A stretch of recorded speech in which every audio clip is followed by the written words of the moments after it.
हम पिछले 5 साल से एक बहुत स्पेशल प्रोग्राम कर रहे हैं जिसका नाम है रहमतें। इस रहमतें प्रोग्राम का जो पूरा काम है, पूरा ऑर्गेनाइजेशन है, उसको हमारे सौरभ दफ्तरी जी करते हैं। सौरभ दफ्तरी जी की ऑर्गेनाइजेशन है और कोशिश ये होती है कि संगीत जगत के कुछ ऐसे लोग जो जब काम करना करीब करीब बंद कर देते हैं तो उनको आर्थिक मदद की ज़रूरत पड़ती है, क्योंकि तब वो परफॉर्म नहीं करते हैं, रिकॉर्डिंग्स नहीं करते हैं, कॉन्सर्ट्स नहीं करते। तो ऐसे समय पर हम रहमतें कॉन्सर्ट करके उन लोगों की मदद करते हैं। उसमें पोइट्स भी हो सकते हैं, उसमें सिंगर्स भी हो सकते हैं, उसमें इंस्ट्रूमेंटलिस्ट भी हो सकते हैं, सारी म्यूजिक फ्रेटर्निटी है ना। हाँ। पूरी म्यूजिक के लोग जो हैं, जो भी म्यूजिक से जुड़े हुए हैं, कहीं पर भी लिखाई हो, गायकी हो या बजाना हो, साज। कितने अब सिंगर जुड़े हैं सर इसमें मुहिम में जो ये है? देखिए इसमें 5 साल में कई आर्टिस्ट आए हैं। जैसे मैं तो 5 साल रहा हूँ। हाँ बिल्कुल, मुझे कोई काम नहीं, इसलिए मैं 5 साल हूँ। अब इसमें चेंज होते रहते हैं। जैसे इस साल हमारे पास अंकित तिवारी जुड़े हैं, हाँ। शान जुड़ गए हैं, हाँ? हरिहरन भी हमेशा है 5 साल वो भी साथ रहे हैं। हाँ। और 7-8 आर्टिस्ट पिछले हैं साल जो कौन-कौन थे? मेनली बाबुल था, जावेद अली था, सबके अंकित, शान, सुरेश वाडकर जी थे, हाँ सुरेश भी। इसके पहले हरी जी थे। फिर फिर सभी आते हैं, हम सबको कहते हैं और सब तैयार हो जाते हैं। फिर अपनी अपनी डेट्स की सहूलियत से सब लोग इसमें साथ देते अभी हैं। तक कितनी हेल्प कर चुके हैं सर? अभी तक कोई ऐसा? पहले साल में जो है हाँ।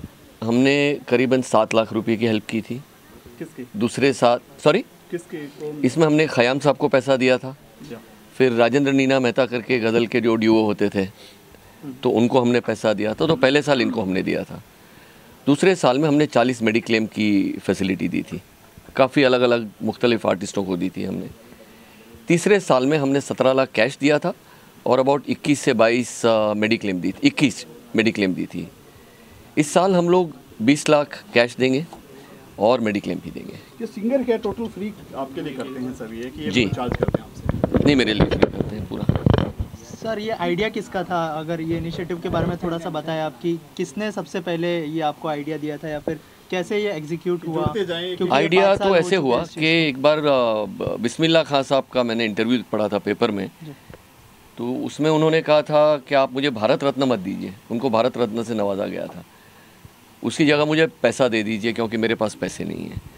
वो पढ़ने के बाद मैंने डिसाइड किया कि कुछ ऐसा करना चाहिए जिससे ये म्यूज़िक फ्रेटर्निटी जो सबके लिए करती है, आर्मी को ज़रूरत पड़ती है तो ये लोग जाते हैं, ब्लाइंड को ज़रूरत पड़ती है तो ये लोग जाते हैं, हर जगह म्यूज़िक के लोग जो हैं जाते हैं वहाँ और फंड रेजिंग करते हैं, लेकिन उनकी खुद की फ्रेटर्निटी के लिए कुछ नहीं होता। सर आज माहौल कुछ अलग है। केरल में काफ़ी तबाही मची हुई है जी। कि हर चाहे सिंगर हो, डायरेक्टर, प्रोड्यूसर, हर कोई पैसा जुटा रहा है। बिल्कुल सर। तो उसके लिए आज क्या ये जो राहत कोष है उनको जाएगा? नहीं सर, उसके लिए हम एक अलग से कॉन्सर्ट कर रहे हैं जिसकी प्लानिंग ऑलरेडी चल रही है अभी। क्या तो उसमें म्यूज़िक वर्ल्ड में से काफ़ी लोग आ जाएंगे और मेरे ख्याल से हम लोग अक्टूबर 2nd या 3rd वीक में एक बहुत बड़ा शो करेंगे जो म्यूज़िक इंडस्ट्री की तरफ से होगा for the relief of Kerala victims. Sir singer काफ़ी, हर कोई अनूप जलोटा जैसा नहीं होता है। सिंगर काफ़ी गरीब होते हैं, मतलब एक कला के तालियों के भूखे होते हैं और कहीं ना कहीं गुमनामी की ज़िंदगी जी रहे हैं। काफ़ी सारे, हम नाम लेना नहीं चाहेंगे। तो ऐसा कहीं आपने मतलब देखते हैं, कहीं ढूंढ के निकालते हैं? कोई ऐसा है, कोई आपको इन्फॉर्म आता है, कॉल आता है, उस पर जाते हैं आप लोग? मैं अपने हर कार्यक्रम में किसी न किसी एक कलाकार को पेश किया करता हूँ। मेरा कहीं भी कॉन्सर्ट होता है उसमें एक नया आर्टिस्ट होता है मेरे साथ, जिसको मैं 1-2 गाने गाने के लिए मंच पे मौका देता हूँ और वहाँ से उनका खेल शुरू हो जाता है। वहाँ से उनको काम मिलना शुरू हो जाता है। वहाँ लोग उनको देखते हैं, आप मीडिया के लोग उनको देखते हैं, रिकॉर्ड करते हैं, जनता को सुना देते हैं। इस तरह से कलाकारों को मैं सामने लाता हूँ। तो ये भी एक प्रेजेंटेशन का तरीका है। और बाकी जो फाइनेंशियल हेल्प है वो हम लोग रहमतें जैसे प्रोग्राम करके कर रहे हैं और केरला का जो आपने जिक्र किया वो भी हम कर रहे हैं, उसकी भी तैयारी चल रही है। तो अपना काम करने के साथ साथ हमारा ध्यान इन कामों में भी रहता है।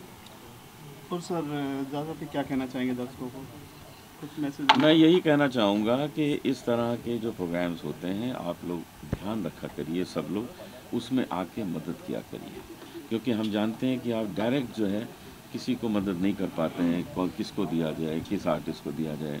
अगर हमको आप लोग देते हैं तो हम एक सही जगह वो पैसा पहुंचा सकते हैं।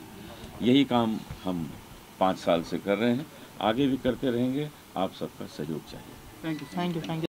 परवरिश मिली हो उसी कुछ योगदान कर सकते हैं तो आपको अच्छा लगता होगा ना। दुनिया भर में कुछ भी कर ले, जब आप अपने घर जाते हैं और अपने मोहल्ले में अपने इलाके में कुछ करते हैं तो अच्छा लगता है। तो हर म्यूज़िक से जुड़े, हमारे बम्बई म्यूज़िक इंडस्ट्री से जुड़े हम सब जो हैं, हमें बहुत अच्छा लगता है अगर हम कुछ ऐसा कर सके where we can contribute towards our own family. Right, तो ऐसे बहुत सारे सिंगर्स हैं, एक्टर्स हैं जो गुमनामी की ज़िंदगी जी रहे हैं और रहमत ने बहुत अच्छा इनिशिएटिव लिया है। तो क्या कहना चाहेंगे इस आइडिया के बारे में और कितना सपोर्ट करते हैं आप इस चीज़ को? और एक्टर्स को किस हद तक सपोर्ट कर रहे हैं I am not sure of, लेकिन singers, musicians, creative people, writers, music से जो लोग जुड़े हैं ना, उन्हें सपोर्ट आता जा रहा है। और मुझे कहीं ना कहीं लग रहा है कि देखिए जितना आप सपोर्ट करें उतना कम। आजकल कॉस्ट ऑफ लिविंग और ये सारी चीज़ें इतनी ज़्यादा हो गई हैं।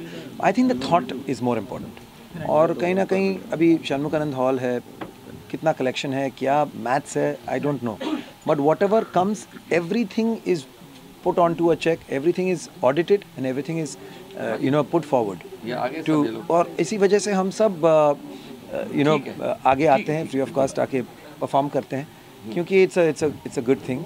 और so I think the greatest the smallest intention is greater than the greatest thought.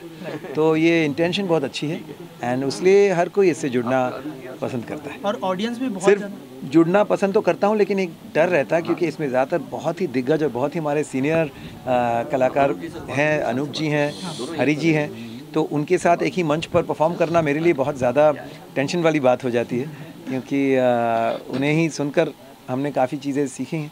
तो उनके साथ लेकिन एक ऑनर की बात भी होती है। और ये हम जो जूनियर सिंगर्स हैं, हमारे लिए एक बहुत एक यादगार शाम हो जाती है। राइट, सिंगर्स के अलावा ऑडियंस भी बहुत ज़्यादा सपोर्ट करती है, मतलब भारी मात्रा में आकर वहाँ पर कॉन्सर्ट देखती है। तो उनके बारे में कुछ मैसेज देना चाहेंगे ऑडियंस को जो इस इनिशिएटिव में? बिल्कुल, देखिए साल दर साल ऑडियंस हमारी बदलती रहती है ना।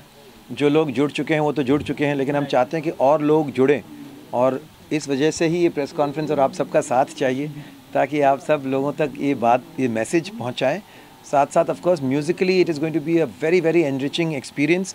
यहाँ हम तो आए हैं असल में रिहर्सल्स करने के लिए, and we have the entire band, over 15-20 top musicians of Mumbai who are going to be supporting us, playing with us on the show.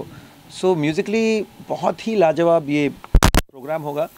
Shanmukhananda hall में हर हफ्ते प्रोग्राम्स होते हैं, लेकिन साल का अगर एक अनूठा प्रोग्राम का नाम लिया जाए तो वो है रहमतें। तो हम ज़रूर चाहेंगे कि सारे लोग सपोर्ट करें और म्यूज़िक का भी लुत्फ़ लें। और रहमतें में हमेशा एक डिग्निटी, एक क्लास के साथ परफॉर्मेंसेस होती हैं, इसलिए हमेशा हम लोग ऐसे गाने भी सिलेक्ट करते हैं जो एक क्लास ऑडियंस के लिए हो, जो लोग एंजॉय करें। अनूप जी के गाने, हरी जी के गाने, नए में अंकित तिवारी, उनके भी गानों में एक सोच है, एक सोच है। तो I think it's a fantastic collection of artists, नए एक्सपीरियंस्ड, लेकिन बहुत मज़ा आएगा।